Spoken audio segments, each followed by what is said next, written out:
Beberapa tahun terakhir, lo mungkin mulai sadar satu hal. Di jalanan Indonesia, jumlah ojol terasa makin banyak. Bukan cuma anak muda, ada bapak-bapak umur 40. Bahkan kadang ibu-ibu juga ikut narik. Sekilas kelihatannya ini pekerjaan yang enak. Jam kerja bebas, tidak ada bos. Tinggal nyalain aplikasi, langsung bisa cari uang. Tapi ada satu pertanyaan yang jarang benar-benar dibahas. Kalau kerjaannya sefleksibel itu, kenapa begitu banyak orang yang masuk ke pekerjaan ini justru setelah mereka kehilangan pekerjaan lain? Kenapa banyak pengangguran akhirnya milih jadi ojol? Apakah benar karena mereka suka kerja di jalan? Atau sebenarnya bukan karena mereka ingin, tapi karena pilihan lain semakin sedikit? Di video ini, gue mau bongkar 3 alasan sebenarnya kenapa makin banyak pengangguran akhirnya milih jadi ojol. Dan yang paling mengejutkan, alasannya bukan cuma soal uang. Di bagian akhir nanti, gue juga bakal jelasin kenapa fenomena ini bisa jadi tanda bahaya buat ekonomi kita ke depan. Kalau lo pernah mikir jadi ojol atau kenal orang yang ngalamin ini, video ini bakal bikin lo lihat situasinya dari perspektif yang berbeda. Ketika seseorang kehilangan pekerjaan, masalah pertama sebenarnya bukan karier. Masalah pertama adalah satu hal yang jauh lebih sederhana. Besok makan apa? Coba bayangin situasi ini. Lo baru saja kehilangan pekerjaan, atau kontrak kerja lo tidak diperpanjang.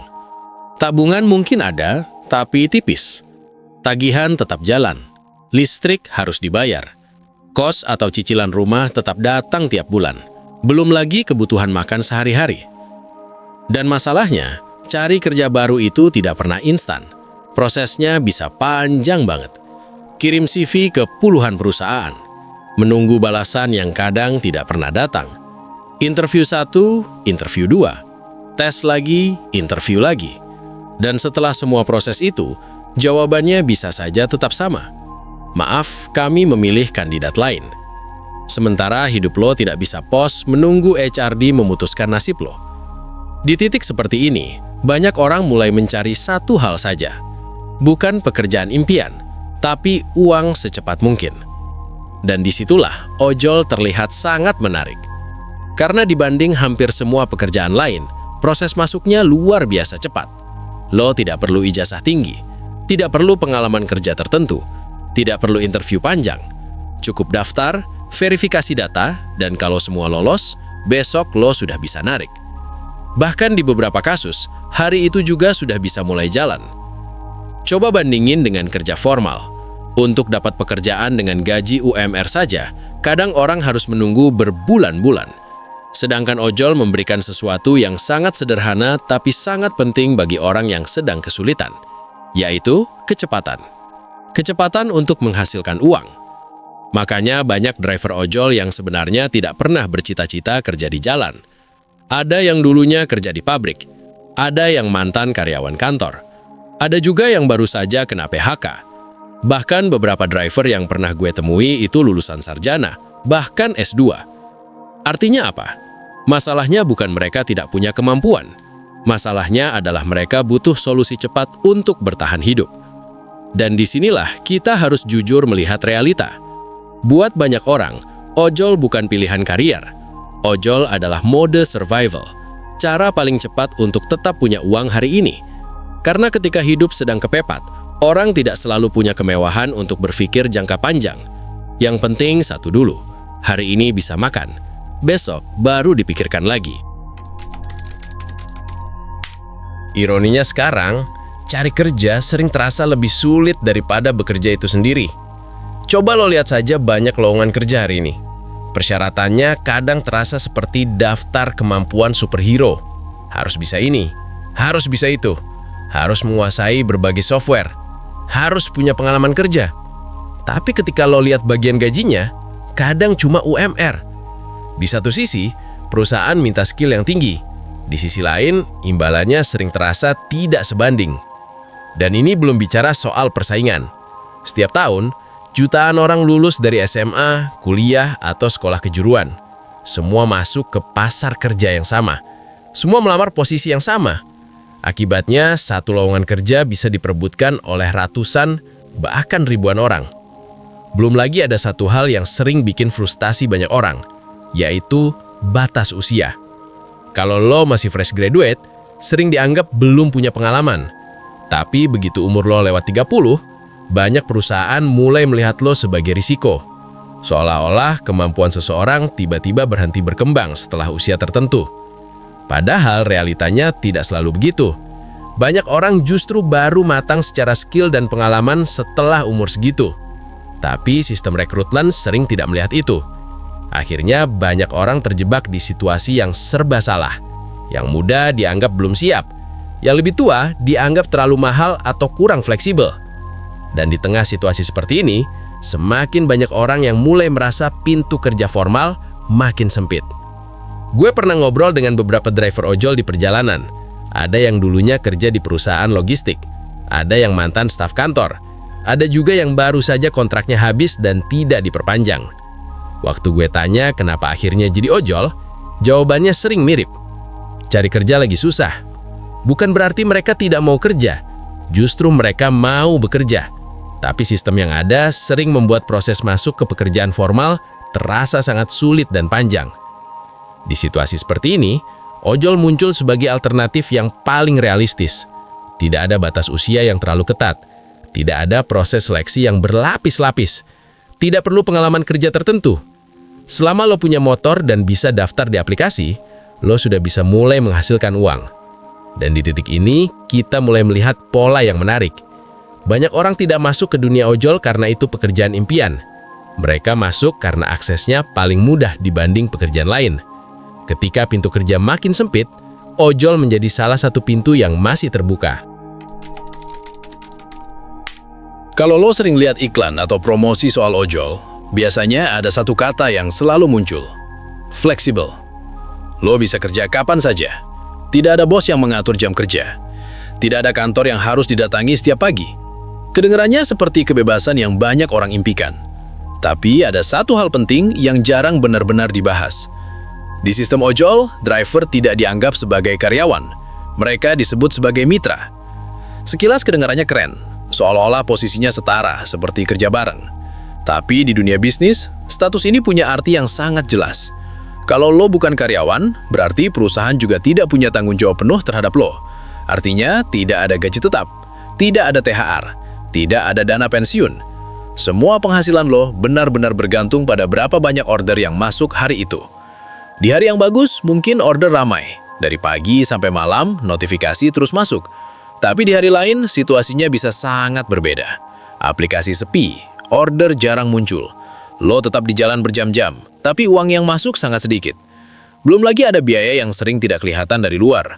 Bensin, servis motor, ganti oli, ban bocor. Semua itu harus ditanggung sendiri.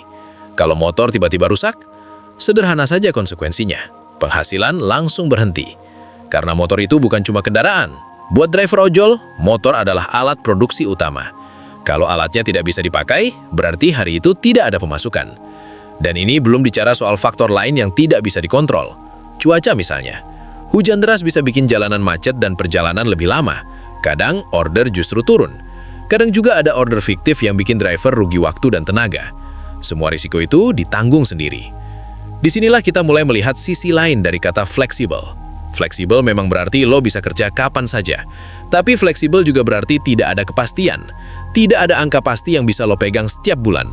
Tidak ada jaminan kalau kondisi lo akan sama tahun depan. Dan buat banyak orang, ini adalah trade-off yang berat. Di satu sisi, ada kebebasan waktu. Di sisi lain, ada ketidakpastian finansial yang besar. Jadi, ketika kita melihat fenomena ojol dari luar, kelihatannya seperti pekerjaan yang bebas. Tapi kalau dilihat lebih dekat, fleksibilitas itu sering datang bersama satu hal yang jarang dibicarakan, yaitu risiko. Kalau kita lihat lebih dalam, fenomena ojol ini sebenarnya bukan cuma soal pekerjaan. Ini adalah bagian dari perubahan ekonomi yang jauh lebih besar. Beberapa puluh tahun lalu, banyak orang Indonesia bisa hidup cukup stabil dari satu jenis pekerjaan, yaitu kerja di pabrik. Industri manufaktur seperti tekstil, elektronik, dan otomotif dulu menjadi salah satu tulang punggung ekonomi. Banyak pabrik berdiri, banyak tenaga kerja terserap. Memang kerjanya tidak selalu ringan. Ada yang harus berdiri berjam-jam di lini produksi. Ada yang kerja shift malam. Tapi setidaknya ada satu hal yang jelas, gaji bulanan yang bisa diprediksi. Orang tahu setiap akhir bulan mereka akan menerima penghasilan yang sama. Dari situ, mereka bisa merencanakan hidup, bayar cicilan motor, biaya sekolah anak, atau sekadar menabung sedikit demi sedikit. Tapi perlahan, kondisi itu mulai berubah. Salah satu penyebabnya adalah globalisasi.